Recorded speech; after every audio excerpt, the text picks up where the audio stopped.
Ya baik, bismillahirrahmanirrahim. Assalamualaikum warahmatullahi wabarakatuh. Selamat malam Pak Luki yang kami hormati selaku dosen pengampu mata kuliah ekonomi politik, teman-teman semua yang kami banggakan. Kami di sini dari kelompok 6 akan mempresentasikan hasil dari diskusi kami, di mana kelompok kami membahas materi atau topik mengenai APBN dan APBD dalam perspektif ekonomi politik.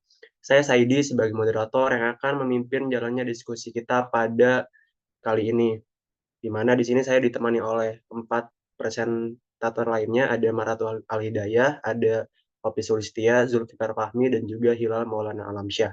Baik, langsung saja kita masuk ke pembahasan. Nah, yang pertama, mungkin teman-teman udah nggak asing ya dengan istilah APBN gitu, di mana APBN ini merupakan singkatan dari Anggaran Pendapatan Belanja Negara, di mana APBN itu didefinisikan sebagai sebuah rencana keuangan tahunan pemerintah pusat atau pemerintah Indonesia yang dimana dalam prosesnya itu disetujui oleh DPR RI, ya, DPR Dewan Perwakilan Rakyat Republik Indonesia. Nah, APBN ini mencakup semua penerimaan dan juga pengeluaran pemerintah pusat dalam satu tahun tuh teman-teman, dari tanggal 1 Januari sampai dengan 31 Desember. Nah, terus apa sih bedanya APBN dan juga APBD? Nah, sebenarnya APBN dan APBD itu sebuah konsep yang sama, tapi dalam tingkatan yang berbeda. Kalau misalnya tadi APBN itu adalah rencana keuangan dalam satu tahun di tingkatan pusat negara. Kalau misal APBD itu adalah kepanjangannya itu Anggaran Pendapatan Belanja Daerah. Nah, sama seperti APBN, hanya bedanya di tingkat daerah, di mana APBD itu didefinisikan sebagai rencana keuangan tahunan pemerintah daerah di Indonesia, yang di mana pemerintah daerah itu seperti yang kita ketahui ada pemerintah provinsi, kabupaten, kota, yang di mana APBD juga mencakup baik penerimaan dan juga pengeluaran pemerintah daerah ya dalam satu tahun, tanggal 1 Januari sampai dengan 31 Desember. Nah, sebenarnya bukan hanya itu ya teman-teman, perbedaan dari APBN dan APBD banyak dari segi tujuan, pendapatan, penerimaan, yang di mana akan dibahas oleh presenter lainnya.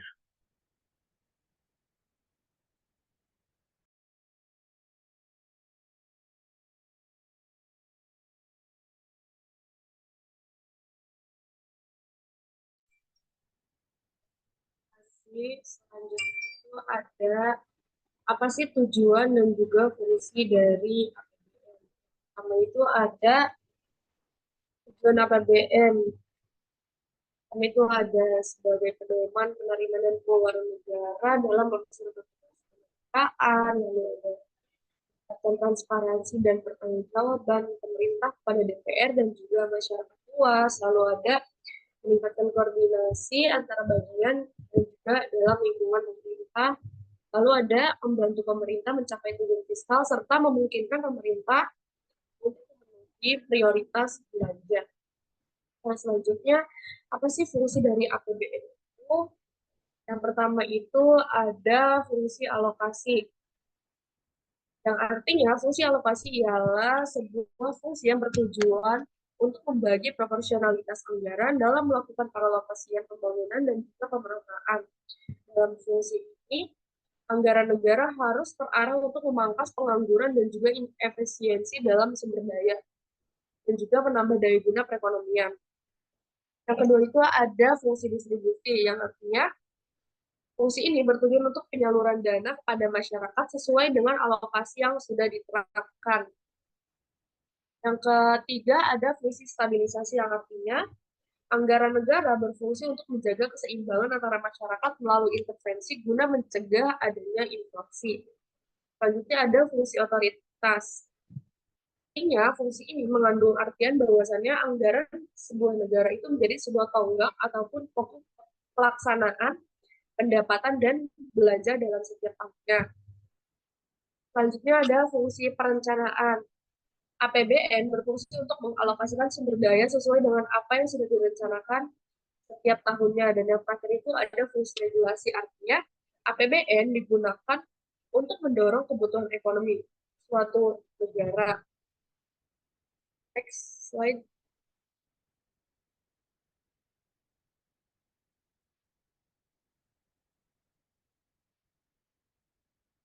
Nah, selanjutnya itu APBD. jika APBN itu kan anggaran pendapatan dan juga belanja negara. Kalau APBN itu dalam konteks daerahnya. Pertama itu, apa sih tujuan dari APBD? Tujuan dari APBD yang pertama itu membantu pemerintah daerah untuk mencapai tujuan fiskal, lalu meningkatkan pengaturan atau juga koordinasi tiap bagian yang berbeda di lingkungan pemerintahan daerah dan juga menciptakan efisiensi terhadap penyediaan barang dan jasa serta menciptakan prioritas belanja pemerintah daerah. Lalu apa sih fungsi dari APBD? Yang pertama itu ada fungsi alokasi, yang artinya sesuai dengan Permendagri nomor 13 tahun 2006. Fungsi otorisasi itu fungsi alokasi itu memiliki arti bahwasannya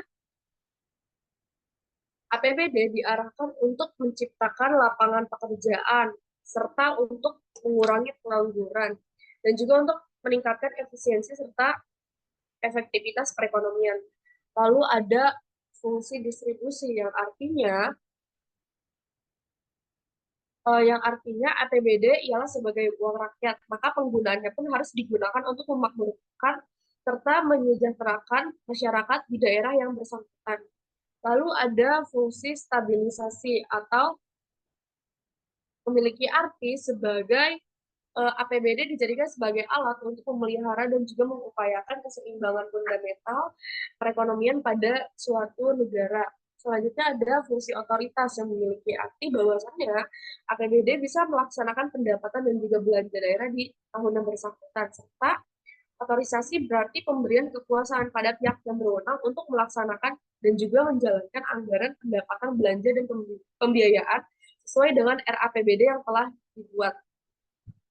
Lalu ada fungsi perencanaan, artinya APBD menjadi sebuah pedoman bagi manajemen di dalam hal merencanakan seperti aktivitas ataupun kegiatan pada tahun yang bersangkutan. Serta yang terakhir ada fungsi dari regulasi.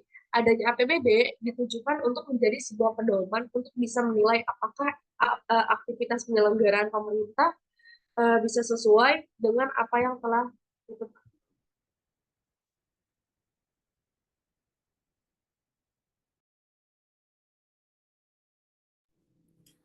Baik, selanjutnya kita beralih ke pembahasan materi mengenai proses penyusunan APBN. Di sini ada beberapa tahapan. Yang pertama itu ada tahap perencanaan dan penyusunan RAPBN, di mana biasanya dilakukan pada setiap periode Januari sampai Juli di tahun sebelum pelaksanaan anggaran. Jadi misalnya APBN 2025, maka proses perencanaan dan penganggaran itu dilaksanakan pada tahun sebelumnya, yaitu pada tahun 2024. Nah, perencanaan awal itu setiap tahun pemerintah melakukan perencanaan awal terkait prioritas kebijakan dan program yang akan dilaksanakan dalam APBN berikutnya. Hal ini seringkali didasarkan pada arahan dari dokumen perencanaan jangka menengah RPJMN atau Rencana Pembangunan Nasional lainnya, di mana proses dimulai dengan penyusunan rancangan APBN oleh pemerintah pusat, khususnya oleh Kementerian Keuangan. Rancangan ini mencakup rencana pendapatan negara dan berbagai sumber, seperti pajak, cukai, dan lain sebagainya. Kemudian kita beralih ke tahap pengajuan, pembahasan, dan penetapan APBN. Jadi RAPBN yang telah ditetapkan sebelumnya itu diajukan untuk melalui proses pembahasan oleh Menteri Keuangan, Panitia Anggaran DPR, dan mempertimbangkan masukan dari DPD. Di mana rancangan APBN kemudian diajukan kepada DPR untuk dibahas dan disetujui. Pengajuan ini dilakukan oleh pemerintah sebagai eksekutif kepada lembaga legislatif yang memegang kewenangan untuk menetapkan APBN. Kemudian selanjutnya DPR akan melakukan proses pembahasan terhadap rancangan APBN. Nah, di mana hasil dari pembahasan RAPBN ini akan menjadi Undang-Undang APBN yang memuat satuan anggaran. Kemudian yang ketiga ada tahap pelaksanaan dan pengawasan APBN. Jadi pelaksanaan APBN itu berlangsung selama Januari sampai Desember di tahun anggaran berjalan, biasanya dari tanggal 1 Januari sampai 31 Desember. Nah, kemudian pelaksanaan APBN ini juga akan diawasi oleh pengawas fungsional dari eksternal maupun internal. Kemudian selanjutnya yang keempat tahap pertanggungjawaban, di mana sebelum tahun anggaran APBN berakhir, Kementerian Keuangan itu diharuskan membuat laporan pertanggungjawaban pelaksanaan APBN. Nah, jadi pada akhir tahun anggaran itu pemerintah menyusun laporan pertanggungjawaban keuangan negara yang mencakup realisasi pendapatan dan belanja sesuai dengan APBN yang telah disahkan. Nah, kemudian laporan ini diajukan kepada DPR untuk dievaluasi dan dipublikasikan kepada masyarakat. Next.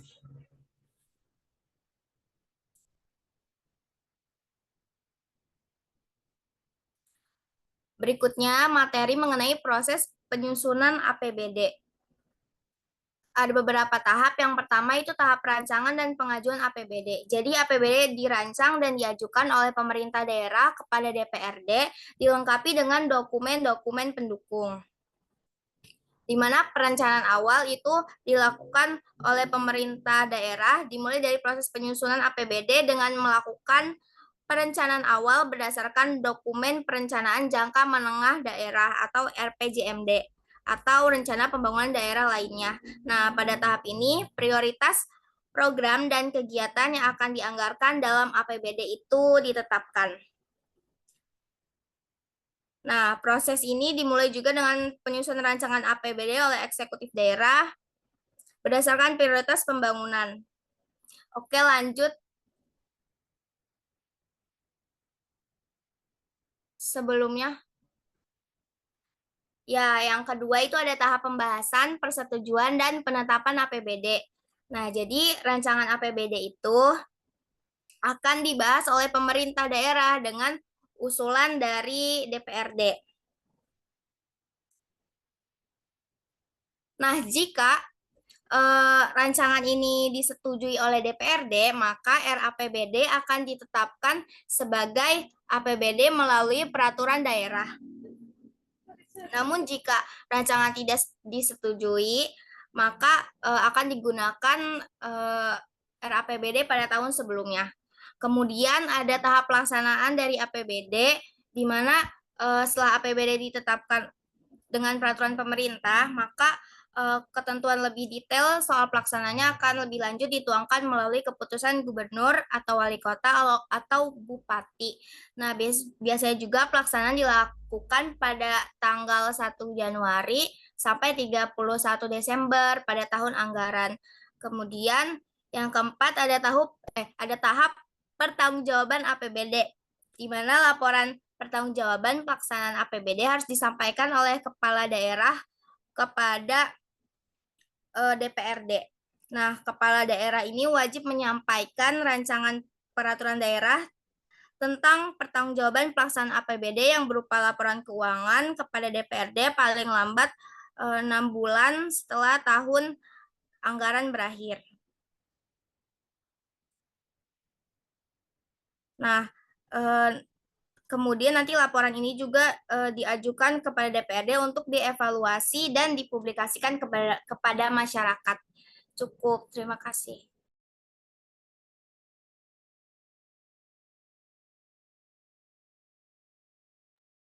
Oke, baik. Kita masuk ke sumber pendapatan APBN. Yang dimana di sini kita lihat bahwa sumber pendapatan APBN itu ada empat. Yang pertama itu ada penerimaan dalam negeri, yang dimana penerimaan dalam negeri contohnya ini berasal dari minyak bumi, gas alam atau migas, dan non migas. Dan yang kedua ini ada penerimaan dalam bentuk pajak.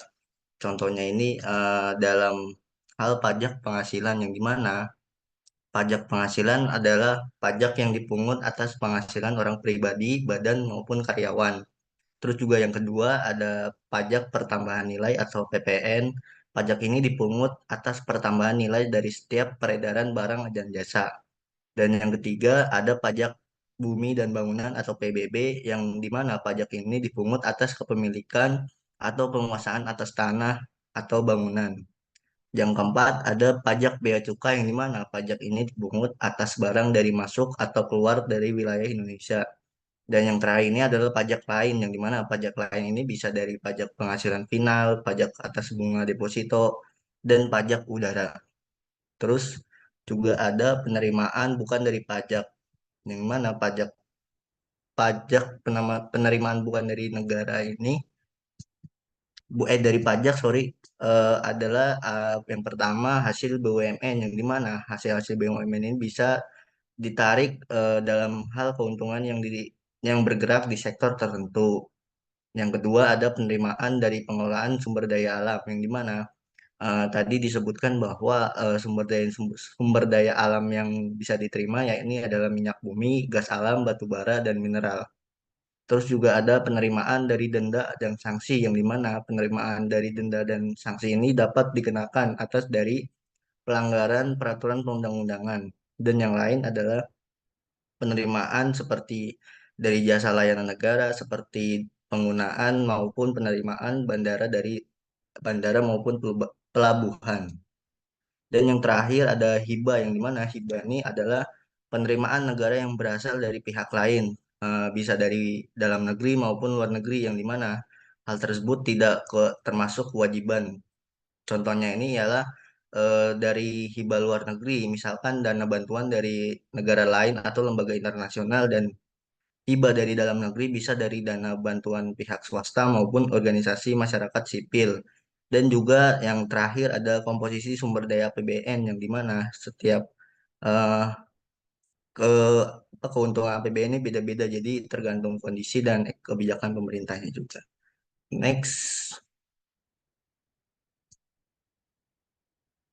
Nah, kita masuk ke sumber pendapatan APBD. Di sini saya membagi ke dalam tiga. Yang pertama ada dana pri, eh, dana pendapatan asli daerah dulu atau PAD, yang dimana pendapatan asli daerah bisa dari pajak daerah.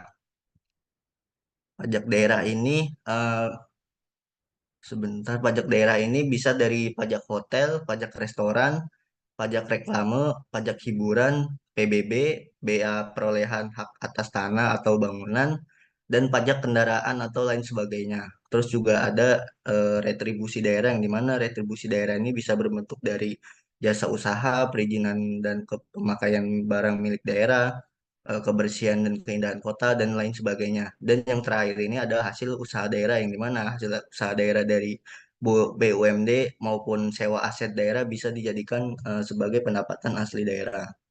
Terus juga ada yang kedua, dana perimbangan keuangan, yang dimana dana perimbangan keuangan ini merupakan dana yang bersumber dari pendapatan negara yang dialokasikan kepada daerah untuk mendanai kebutuhan daerah dalam hal pelaksanaan desentralisasi.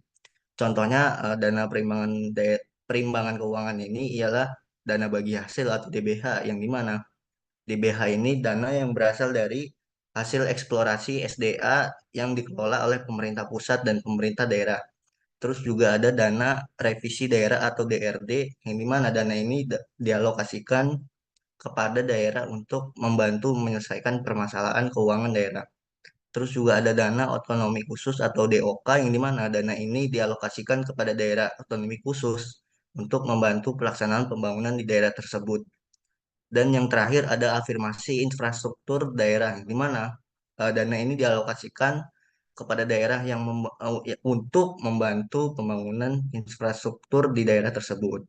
Dan yang lain ada pendapatan-pendapatan yang lain seperti yang disebutkan tadi, bisa dari dana hibah, terus juga dari penjualan aset daerah maupun keuntungan dari pengelolaan investasi daerah. Cukup dari saya, sekian, terima kasih.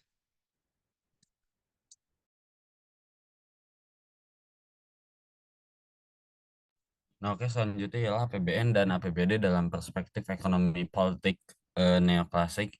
Perlu diketahui bahwa sebetulnya pembahasan mengenai ekonomi politik neoklasik itu memiliki rentetan awal yang pada mulanya diterbitkan oleh Inquiry into the Nature and Causes of the Wealth of Nation, atau yang sering disebut Wealth of Nation, pada 1776 sampai masa sekarang telah berjalan selama lebih dari 200 tahun.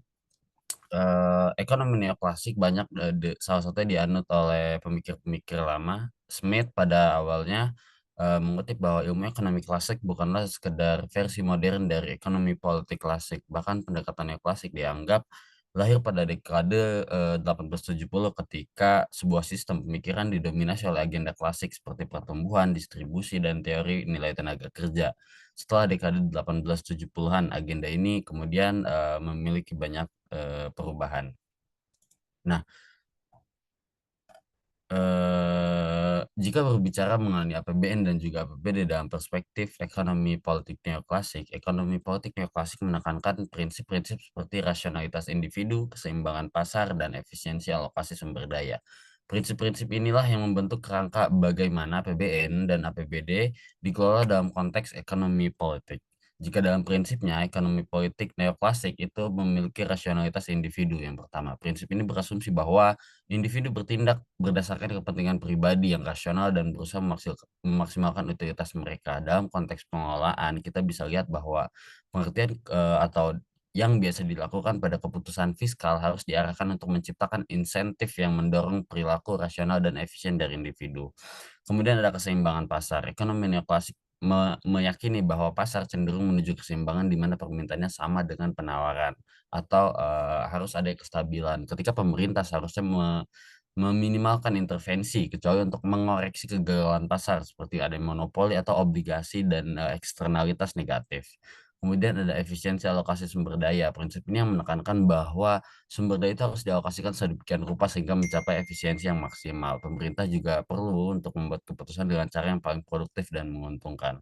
Pengaruh-pengaruh prinsip neoklasik terhadap APBN dan APBD ialah pengelolaan anggaran berdasarkan efisiensi dan efektivitas. Ketika waktu tidak digunakan secara keefektivitasan secara mungkin, maka manfaat ekonomi terbesar dan pemborosan itu akan terjadi. Kedua, ada minimalkan campur tangan pemerintah, bahwa pemerintah seharusnya pada ekonomi neoklasik itu menganggap bahwa perannya ialah menjadi second aja atau peran ganda, tidak secara optimal mengatur pasar. Ketiga ialah kebijakan yang mendorong pertumbuhan ekonomi melalui mekanisme pasar, di mana kebijakan ini harus didorong dengan investasi di berbagai bidang, infrastruktur, sekolah, pendidikan, kesehatan yang memperkuat kapasitas produktif ekonomi dan meningkatkan kesejahteraan jangka panjang. Terima kasih.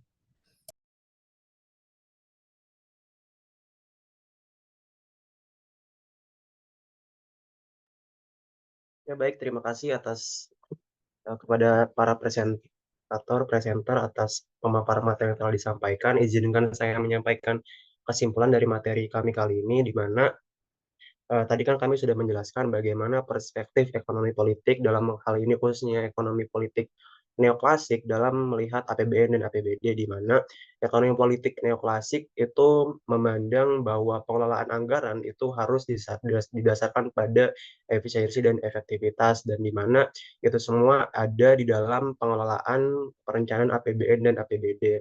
Nah, karena kelompok kami baru membahas satu perspektif ya teman-teman, hanya dari perspektif ekonomi neoklasik, kelompok kami membuka diskusinya di kolom komentar bagi teman-teman yang ingin menyanggah, tidak sepakat atau mengonfirmasi atas materi yang kami sampaikan, atau teman-teman ingin menyampaikan perspektif lain dari sudut pandang ekonomi, teori ekonomi yang lainnya, dipersilahkan ya bagi teman-teman yang ingin berpendapat di kolom komentar di bawah ini. Oke, mungkin cukup sekian materi yang telah kami sampaikan. Mohon maaf bila banyak kekurangan baik dari segi penyampaian atau yang lainnya. Terima kasih atas teman-teman yang sudah menonton video ini sampai habis. Semoga ilmunya bermanfaat. Saya tutup. Wassalamualaikum warahmatullahi wabarakatuh. Oh ya, ini presentasi kami kali ini direcord oleh Muhammad Ali Akbar. Terima kasih, Ali. Ini Mak Hiram 32.